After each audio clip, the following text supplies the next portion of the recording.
ये कंपैरेटिवली थोड़ा सा आसान है, इसके अंदर टेक्निकल कॉन्सेप्ट इतने ज्यादा नहीं है। सही, कंपैरेटिवली लाइक डायरेक्टर्स और मीटिंग एक मुश्किल एरिया था हमारे पास, चीजें हैज़ार्ड थी वहां पे। ये कंपैरेटिवली थोड़ा सा एक आसान चैप्टर है। सही है।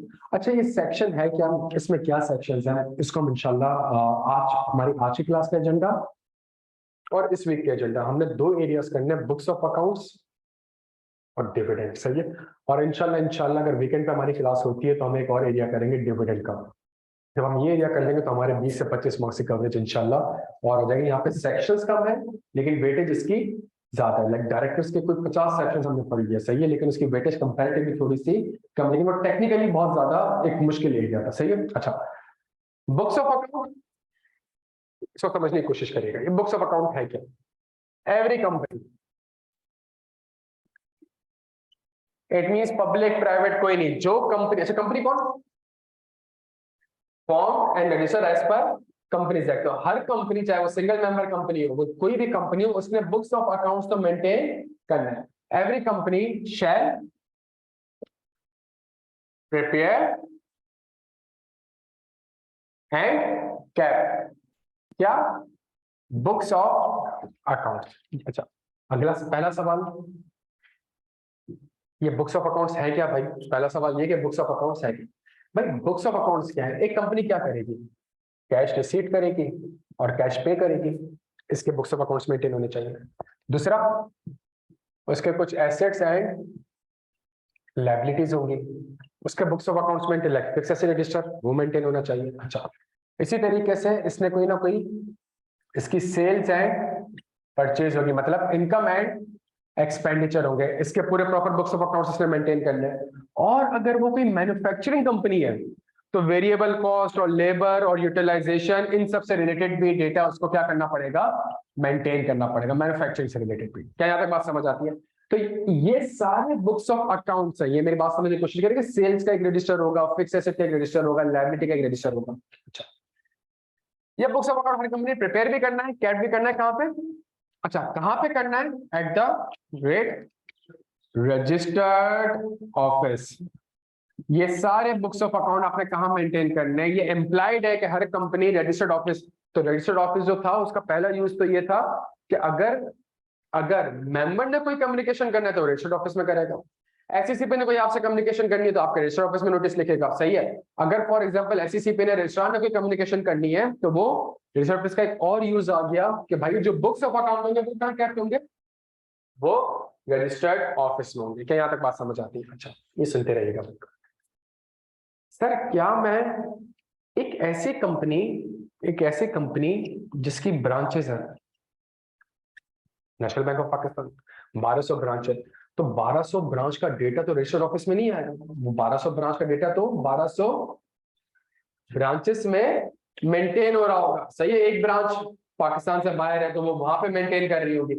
तो इसका मतलब ये है कि अगर कंपनी की ब्रांचेस हैं और उस ब्रांच में अगर डेटा मेंटेन हो रहा है और उस ब्रांच में सबसे इंपॉर्टेंट चीज, अगर कोई समराइज रिटर्न्स वगैरह रजिस्टर्ड ऑफिस में जमा करवा दिए हैं तो इट इज डीम्ड कि जी कंपनी ने इस रिक्वायरमेंट से कंप्लाई कर लिया है। ऑल्दो ब्रांचेस हैं, ब्रांचेस अपने तो ब्रांच रजिस्टर्ड ऑफिस तो नहीं है, लेकिन अगर उसने वहां पे मेंटेन किया हुआ और समराइज रिटर्न्स वगैरह, मंथली रिटर्न्स वगैरह हेड ऑफिस में रजिस्टर्ड ऑफिस में जमा करा दिए, इट इज इम्प्लाइड कि जी कंपनी ने इस रिक्वायरमेंट से कंप्लाई कर ली है। क्या यहाँ तक बात समझ आती है?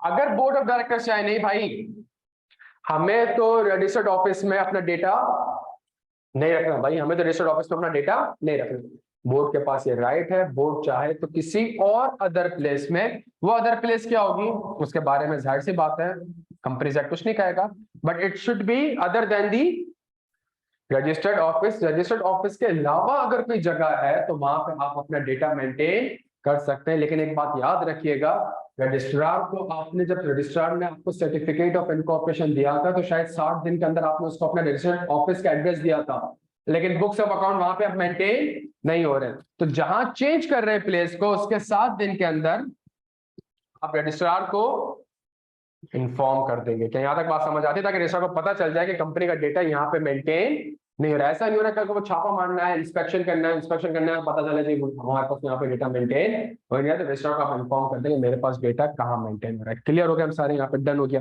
अच्छा, एक सबसे इंपॉर्टेंट चीज, ये जो डायरेक्टर्स हैं इनके पास ये राइट है कि ये बुक्स ऑफ अकाउंट को इंस्पेक्ट कर सकते हैं, जब चाहें उसको इंस्पेक्ट कर सकते हैं। ये डायरेक्टर्स के ऊपर एक राइट दिया हुआ है कि डायरेक्टर चाहें तो बुक्स ऑफ अकाउंट को इंस्पेक्ट कर सकते हैं। क्या ये बात समझ आ रही है? ये राइट बकिया लोगों को नहीं दिया हुआ, क्यों नहीं दिया?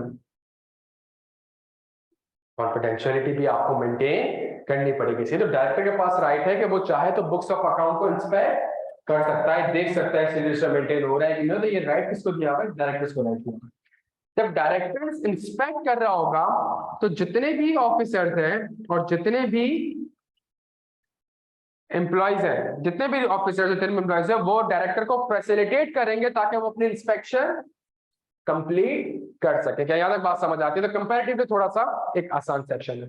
अगली सबसे इंपॉर्टेंट चीज भाई, ये बुक्स ऑफ अकाउंट कब तक मेंटेन करना है? ये बुक्स ऑफ अकाउंट को मेंटेन करना है, इसका रिकॉर्ड जो आपने मेंटेन करना है कब तक करना है? 20 साल, 25 साल, 30 साल? इससे कहता है नहीं, जो फाइनेंशियल ईयर है, जिस फाइनेंशियल ईयर में आज आप खड़े हुए हैं उससे पिछले 10 एटलीस्ट पिछले 10 साल का डेटा आपने मेंटेन रखना है। फॉर एग्जांपल, सब फाइनेंशियल ईयर क्या होगा? ये वो ईयर होगा जिसपे कंपनी के फाइनेंशियल स्टेटमेंट बनने होंगे। ये वो फाइनेंशियल ईयर होगा जो कि 30 जून भी हो सकता है, 30 सितंबर भी हो सकता है और 31। तो अगर एक कंपनी, सुनिएगा मेरी बात को, अगर एक कंपनी का फाइनेंशियल ईयर एंड 30 जून है, ठीक है, और आज तारीख है 30 मार्च 2022, तो कंपनी का फाइनेंशियल ईयर क्या हो गया? 30 जून 2022, मतलब 2022 इसका फाइनेंशियल ईयर है। तो जो फाइनेंशियल ईयर 2022 का है वो तो लाजमी सी बात है आपने मेंटेन करें, तो आप एफएस नहीं बना सकेंगे, उसको तो हटाते हैं। उससे पिछले 10 फाइनेंशियल ईयर का डेटा आपने बैकअप रखना है, रिकॉर्ड रखना है, आपने रिट्रीव रखना है, उसको आप डिस्ट्रॉय नहीं कर सकते। मतलब 21 से लेके पिछले 10 साल तक आप ऐड करते रहेंगे तो वो डेटा आपने मेंटेन करना है। क्या यहाँ तक बात समझ आती है? सर कंपनी बनी 2015 में, तो 15 से लेके अब, क्या यहाँ तक बात समझ आती है? हमें क्लियर है भाई? तो ये हमारे पास एक डेटा था, किस चीज का? बुक्स ऑफ अकाउंट्स का। इसको जल्दी से नोट करें ताकि आगे बढ़ते हैं। अब एक चीज समझने की कोशिश करिएगा, सुनिएगा। ये क्या है बच्चों? ये क्या है? ये बुक्स ऑफ अकाउंट्स। अब ये बुक्स ऑफ अकाउंट्स में सेल्स रजिस्टर जो होगा वो तो पता नहीं लाखों पेज पे जा रहा होगा। हाँ जी, परचेज रजिस्टर, इनकम, एक्सपेंस। तो यार इन बुक्स ऑफ अकाउंट से एक डॉक्यूमेंट बनता है जिसका नाम क्या कहलाता है? जल्दी से बता दें। Financial statements. अगला जो सेक्शन है हमारे पास वो किस चीज से रिलेटेड है? वो फाइनेंशियल स्टेटमेंट से रिलेटेड है। भाई नहीं, सिर्फ बुक्स ऑफ अकाउंट नहीं बनाने हैं, इन बुक्स ऑफ अकाउंट से फाइनेंशियल, और ये बुक्स ऑफ अकाउंट क्या देने चाहिए? ये ट्रू एंड फेयर व्यू। इसका मतलब है कि अगर 100 रुपए की सेल हुई है तो सेल रजिस्टर में भी कितना आना चाहिए? 100 रुपए आना चाहिए। अगर 50 रुपए की परचेज हुई है तो परचेज रजिस्टर में भी कितना आना चाहिए? 50 रुपए आना चाहिए। इन बुक्स ऑफ अकाउंट से आपने क्या बनाने? Financial statements. जब मैं फाइनेंशियल स्टेटमेंट्स लिखता हूं तो ये जो फाइनेंशियल स्टेटमेंट्स आपने बनाने होंगे ये डिपेंड करता है क्या ये फर्स्ट फाइनेंशियल स्टेटमेंट्स है या सबसीक्वेंट फाइनेंशियल स्टेटमेंट्स है, या ये फर्स्ट फाइनेंशियल स्टेटमेंट्स है या फिर सबसीक्वेंट। फर्स्ट का मतलब पहला, पहला का मतलब जो पहला फाइनेंशियल स्टेटमेंट होगा वो डेट ऑफ इनकॉर्पोरेशन से होगा। जो पहला फाइनेंशियल स्टेटमेंट होगा वो कहां से होगा?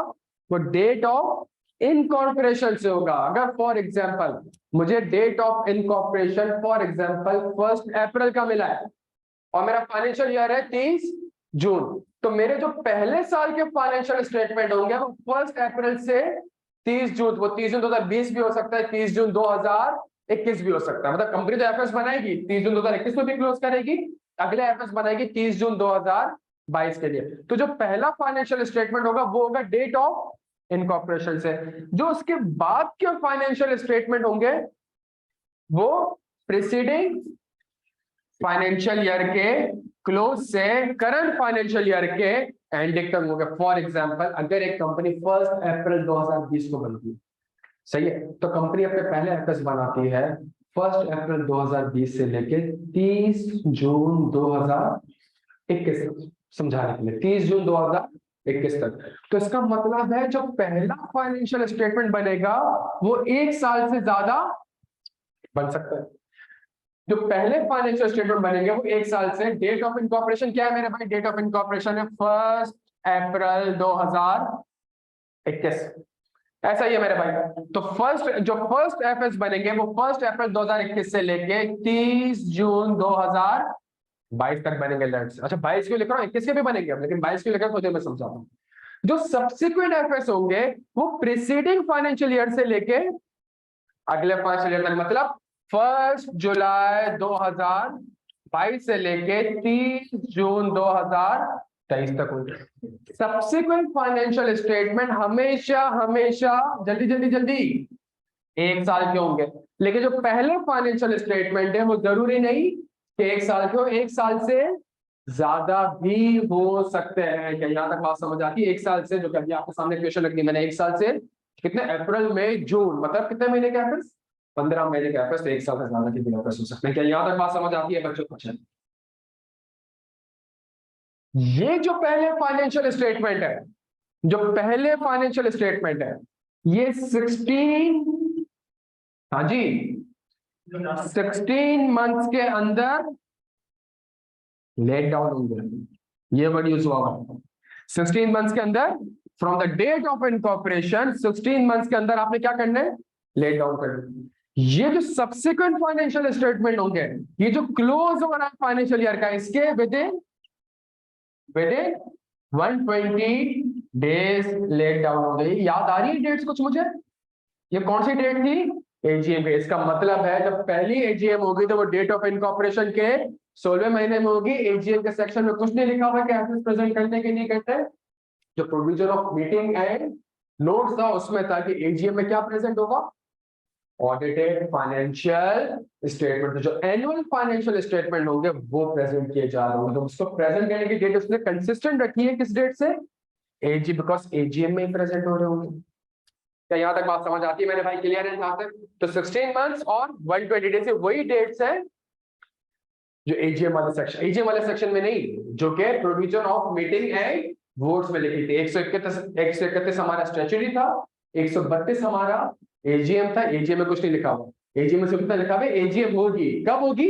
107 पहली 16 महीने में, दूसरी 120 दिन में, 133 हमारे पास था ईओजीएम और 134 था provision as to meeting and votes. वहां पे लिखा हुआ था कि in the case of annual general meeting आपने 4 चीजों के अलावा जितने भी बिजनेसेस होंगे वो स्पेशल तस्वीर किए जाएंगे। वो 4 बिजनेसेस कौन से थे? Election of director, dividend, financial statements. का यहां तक बात समझ आ रही है हमें? तो जो फाइनेंशियल स्टेटमेंट एजीएम में प्रेजेंट होंगे, तो पहली एजीएम 16 महीने का टाइम है, आप 16 महीने ले लें। दूसरी एजीएम आपके पास विद इन 120 डेज में करनी है। क्या यहां तक बात समझ आती है बच्चों?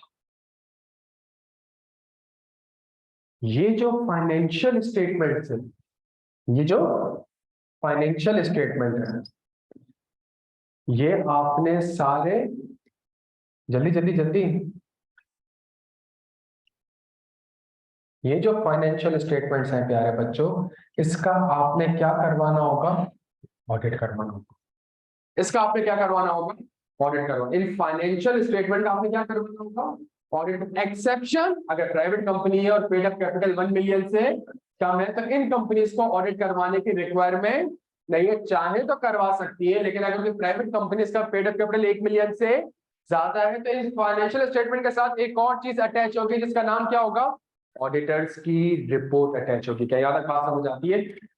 ये financial statement along with the auditors report, along with the एक और चीज लिख रहा हूं, डायरेक्टर्स रिपोर्ट, ये तीनों चीजें आपने मेंबर्स को एजीएम से 21 दिन पहले मेंबर्स को क्या भेजनी है? नोटिस के साथ एनेक्स करनी है, अटैच करनी है the financial statement, the auditors report and the directors report, ताकि उनके पास 21 दिन हो कि वो फाइनेंशियल स्टेटमेंट को देख सके और उसके बेसिस पे डायरेक्टर से मीटिंग में सवाल पूछ चुके हैं। क्या यहाँ तक बात समझ आती है?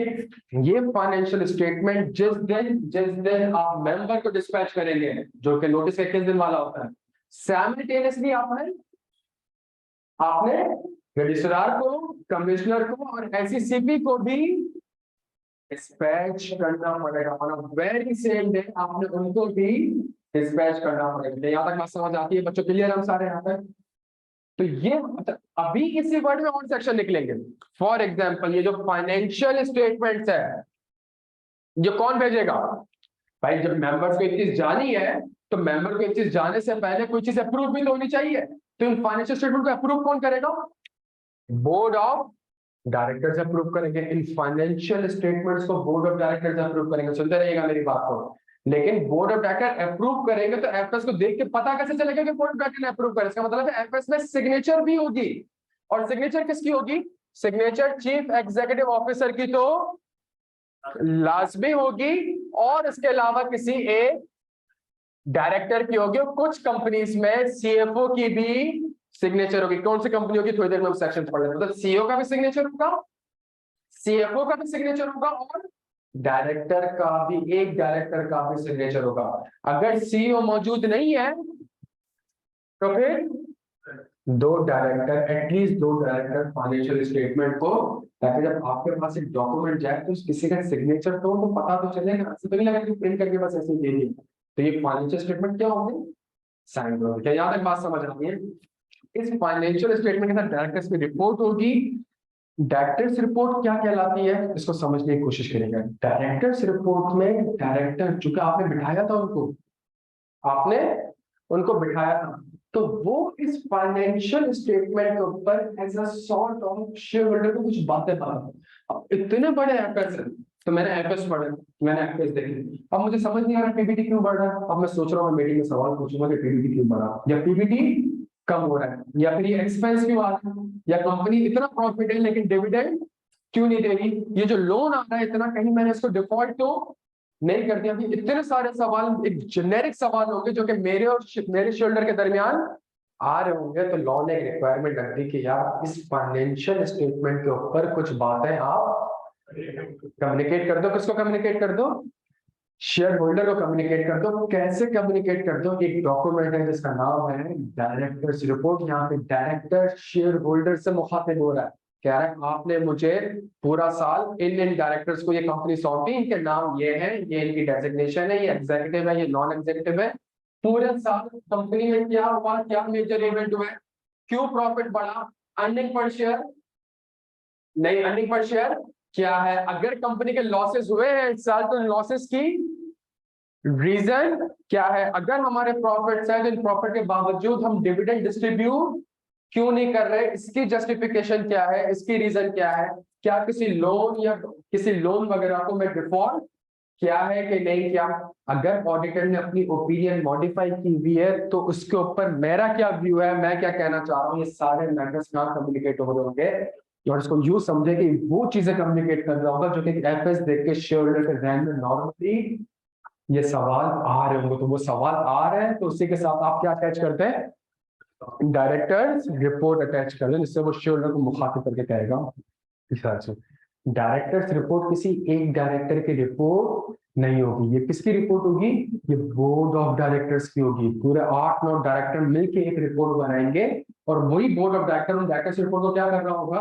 अप्रूव कर रहा होगा। किसी एक की मतलब सिग्नेचर को एक दो कर ले, लेकिन बोर्ड डायरेक्टर डायरेक्टर्स रिपोर्ट किसी एक डायरेक्टर की रिपोर्ट नहीं है, बल्कि पूरे बोर्ड ऑफ डायरेक्टर्स की रिपोर्ट है। क्या यहाँ पर बात समझ आती है मेरे प्यारे बच्चों? क्लियर है? अब ये जो फाइनेंशियल स्टेटमेंट्स हैं इसके ऊपर एक और कॉन्सेप्ट आ जाएगा। किस चीज का कॉन्सेप्ट आ जाएगा? होल्डिंग कंपनी और सब्सिडी कंपनी का। कि भाई अगर आपकी कोई सब्सिडी कंपनी है तो आपने होल्डिंग कंपनी ने सिर्फ स्टैंड अलोन एफएस नहीं बनाना है, बल्कि कौन सा एफएस बनाने, जल्दी से बता दे। कंसोलिडेटेड फाइनेंशियल स्टेटमेंट बनाने। सुनिएगा, मैं एक ही डायग्राम में आपको सारा कनेक्ट कर रहा हूं। चाहिए आपने कौन सा एफएस बनाने? कंसोलिडेटेड फाइनेंशियल स्टेटमेंट्स बनाना। जो ये आप कंसोलिडेटेड एफएस बनाएंगे तो हमें तो एक चीज पता है, कंसोलिडेटेड एफएस में दोनों का फाइनेंशियल ईयर क्या होना चाहिए? कंसिस्टेंट होना चाहिए, सेम होना चाहिए। लेकिन अगर होल्डिंग कंपनी का फाइनेंशियल ईयर एंड है 31 दिसंबर 2021 और सब्सिडरी कंपनी का लेट से 30 जून 2021, अगर तो ये डिफरेंस 3 महीने से एक्सीड कर जाएगा, अगर ये डिफरेंस कितने महीने से एक्सीड कर जाएगा, 3 महीने से एक्सीड कर जाएगा, तो यहां पे लॉ कहता है कि सब्सिडरी कंपनी को एक इंटरिम क्लोजिंग करनी होगी सब्सिडरी कंपनी को, ताकि 31 दिसंबर, तो फिर वो कहते हैं सब्सिडरी कंपनी ने 30 जून 2021 के एफएससी बनाने और उसके 120 दिन के अंदर एजीएम भी करनी है, लेकिन एक और इंटरिम क्लोजिंग करेगा, वो एक और फाइनेंशियल स्टेटमेंट बनाएगा, कौन से साल की, 31 दिसंबर 2021 की। आप ये नहीं कहेंगे कि 31 दिसंबर 2021 में 4 महीने ऐड करूंगा और मैं एजीएम करूंगा, नहीं, एजीएम आपका फाइनेंशियल ईयर यही है, आपका फाइनेंशियल ईयर यही है। लेकिन अगर गैप ज्यादा आ चुका है तो उसको मिटिगेट करने के लिए आप एक इंटरिम क्लोजिंग करें, जो कि कंपनी हमसे कहती है कि हमने 30 जून को तो आपसे ऑडिट करवाया था, 31 दिसंबर पे एक और ऑडिट कर दी, हम एक और फाइनेंशियल स्टेटमेंट बना रहे हैं, 1 जनवरी 2021 से 31 तो कंपनी के पास मेंटेन होंगे, तो 1 जनवरी 2021 से 31 दिसंबर 2021 तक हम एक और एफएस बना रही है, क्यों, ताकि होल्डिंग कंपनी कंसोलिडेट हो सके। क्या यहाँ तक बात समझ आती है प्यारे बच्चों को? सॉरी, एक ही बात बोली, जिसका फाइनेंशियल ईयर नहीं है, ये इंटरिम क्लोजिंग है, समझ आ रही है? तरफ अभी कौन सा लगा हुआ, शायद अप्रैल, इंटरिम जब तक नया आ नहीं जाता तो उसकी जगह पे ये इंटरिम की हमेशा के लिए नहीं रहेगा। क्या यहाँ तक बात समझ आती है? अच्छा जी, हाँ, सॉरी, तो फिर तो और 9 महीने हो गए, सेम रूल है, इंटरिम क्लोजिंग करेगा 31 दिसंबर। अगर 31 दिसंबर 2021 है और सब्सिडरी का 30 नवंबर 2021 है, कितने का फर्क है? तो इस डेट पे इंटरिम क्लोजिंग करने की जरूरत नहीं है, फाइनेंशियल स्टेटमेंट अभी भी वो 31 दिसंबर के ही बनाएगा। फाइनेंशियल अच्छा, इंटरिम क्लोजिंग होता क्या है ये समझ लीजिए। आपने अकाउंटिंग पढ़ी होगी और अकाउंटिंग में बहुत जगह पे ऐसा लिखा हुआ है कि as at the reporting date आपने इंपेयरमेंट असेस करना है, गुडविल को हर साल आपने, हर साल का भाई, हर साल का रिपोर्टिंग डेट, इन्वेंट्री की लोअर ऑफ कॉस्ट और एनआरवी कौन सी डेट, रिपोर्टेड, टीपी की इंपेयरमेंट कौन सी डेट, रिपोर्टिंग डेट, सही है। Financial statement IFRS 9 provision, reporting date.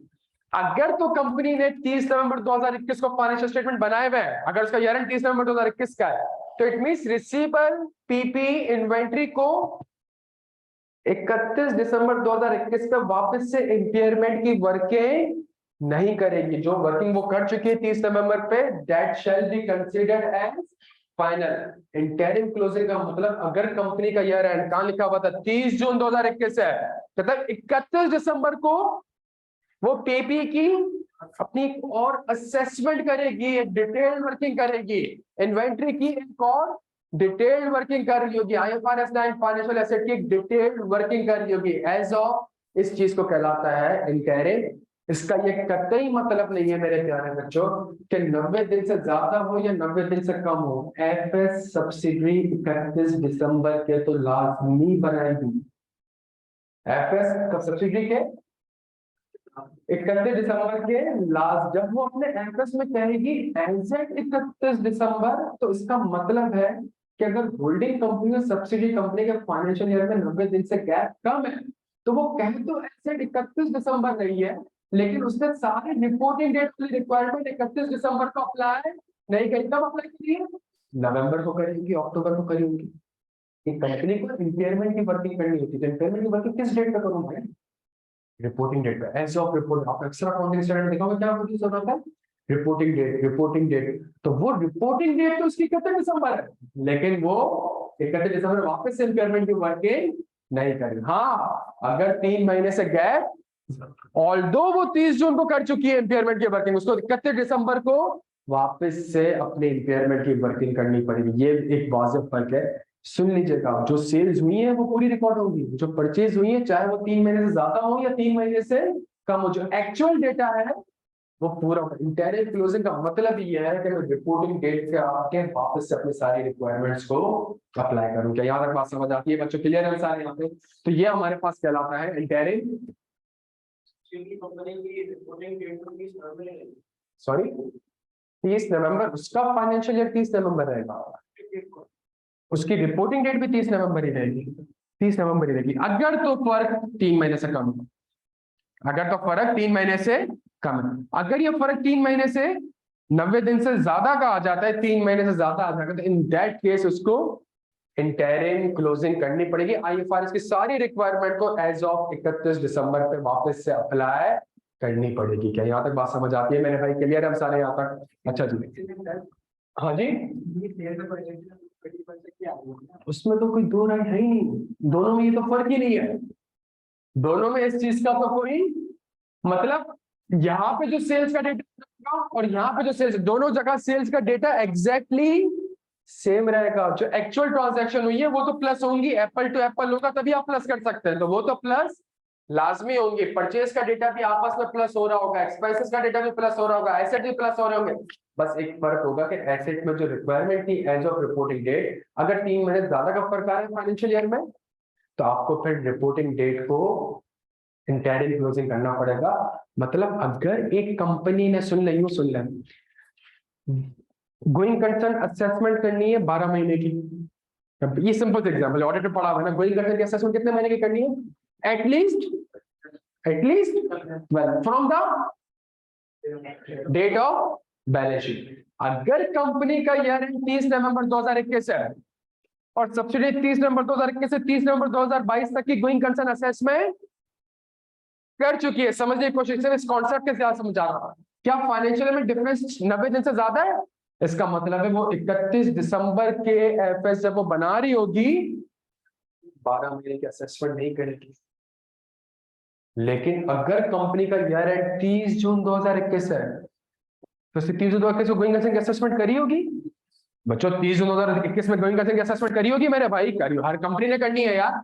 लेकिन जो कि फर्क 3 महीने से ज्यादा है वो 31 दिसंबर पे वापस से गोइंग कंसर्न की असेसमेंट करेगी। पहली और दूसरी एग्जांपल में सेल्स का नंबर सेम रहेगा, परचेज का नंबर, जो 365 दिन की सेल्स है वो ऐड होंगी भाई, चाहे इंटरिम क्लोजिंग करो या ना करो। ऐसा नहीं है क्या, ऐसा नहीं है कि 30 नवंबर से लेकर 31 दिसंबर इंटरिम क्लोजिंग नहीं करेंगे, इसका मतलब इसकी जो 1 महीने की सेल्स है ये लूंगा ही नहीं। नहीं भाई, ऐसा नहीं है, एक दिन का भी डिफरेंस है। सेल्स लेनी है एक दिन की, आपने एक दिन की माइनस करनी है। यहाँ पे 1 महीने की सेल्स माइनस होगी और 1 महीने की सेल्स ऐड होगी, पता है ना प्यारे बच्चों। यहाँ पे 31 दिसंबर मतलब जनवरी 21 से लेकर दिसंबर 21, ये जो था ये दिसंबर 20 से, तो दिसंबर 20 की सेल यहाँ पे ऐड होनी चाहिए, दिसंबर 2020 की सेल इस फाइनेंशियल ईयर में ऐड होनी चाहिए, दिसंबर 2020 की सेल्स इस फाइनेंशियल ईयर में ऐड होनी चाहिए। ये तो 1 जनवरी 2021 से 31 दिसंबर 2021 है, तो दिसंबर 20 इसके फाइनेंशियल में दिसंबर 20 की सेल आ रही होगी, इसके फाइनेंशियल में दिसंबर 20 की सेल आ रही होगी सर, इसमें आ रही होगी, इसमें से माइनस करनी पड़ेगी। और क्या इसको अपना 31 नवंबर से जब ये 31 दिसंबर पे लेके जाएगा तो एक महीना जो दिसंबर की सेल है उसको ऐड कर दी, 1 महीने की सेल क्या हो जाएगी, ऐड। अगर इसका ईयर एंड 30 जून है तो जुलाई अगस्त सितंबर अक्टूबर नवंबर, अब 6 महीने की सेल्स ऐड हो जाएगी। ये वाला फॉर्मूला तो सेम रहेगा, लेकिन जो एज ऑफ रिपोर्टिंग डेट की रिक्वायरमेंट है ये अप्लाई करनी पड़ेगी कब, 90 डेज से एक्सीड कर जाए। तो इसमें लिखा हुआ से जितना इंटरिम क्लोजिंग का, लेकिन इसकी रिक्वायरमेंट आपने इस तरीके से एनालाइज करनी। डन हो गया मेरे भाई?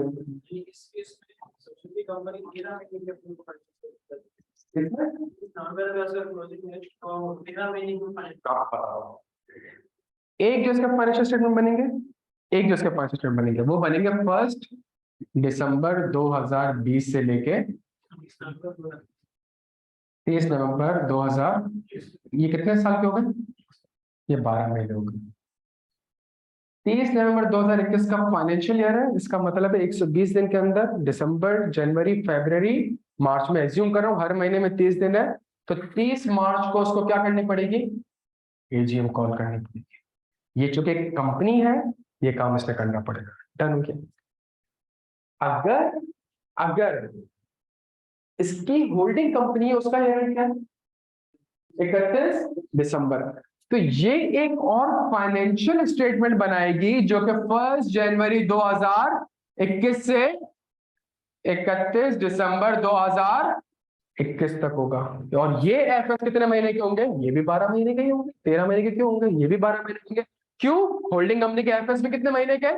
बात तो 12 महीने, 12 महीने ऐड करूंगा ना, 13 महीने तो ऐड करूंगा ना, 11 महीने ऐड करूंगा, 12 महीने भी वही ऐड करूंगा जो उसके 12 महीने है। तभी दिसंबर 2020 की सेल नहीं आनी चाहिए यहाँ पे, तो ले भी नहीं रहा हूं। क्या यहां तक बात समझ आ रही है? तो ये चीज हमें करनी पड़ेगी किसके लिए? सब्सिडी होल्डिंग कंपनी, और होल्डिंग कंपनी के लिए नहीं कर, सब्सिडी के लिए। होल्डिंग कंपनी हमारे पास, चूंकि लॉ कहता है कि फाइनेंशियल ईयर दोनों का क्या होना चाहिए? कंसिस्टेंट होना चाहिए। तो इस केस के लिए कंपनी जा सकती है, कहां जा सकती है? एसईसीपी के पास जा सकती है, रजिस्ट्रार के पास जा सकती है, और वहां पे ये अर्ज कर सकती है कि चूंकि होल्डिंग कंपनी का फाइनेंशियल ईयर ये है, देयरफॉर मेरे पास ये एक रीजन है कि आप मेरा फाइनेंशियल ईयर क्या कर लें? चेंज कर लें। आप मेरा फाइनेंशियल ईयर क्या कर लें? चेंज कर लें। तो जब तो एसईसीपी चाहे तो इस रीजन की बुनियाद पे उसको अलाउ कर सकता है, अगर लॉ में मना नहीं है तो। अगर पाकिस्तान में जितने भी बैंक हैं सबका ईयर एंड दिसंबर है, पाकिस्तान में जितने भी बैंक हैं उन सबका ईयर एंड क्या है? पाकिस्तान में जितनी भी शुगर इंडस्ट्रीज हैं उनका ईयर एंड सितंबर है। पाकिस्तान में जितनी भी शुगर इंडस्ट्रीज है उनका ईयर एंड क्या है?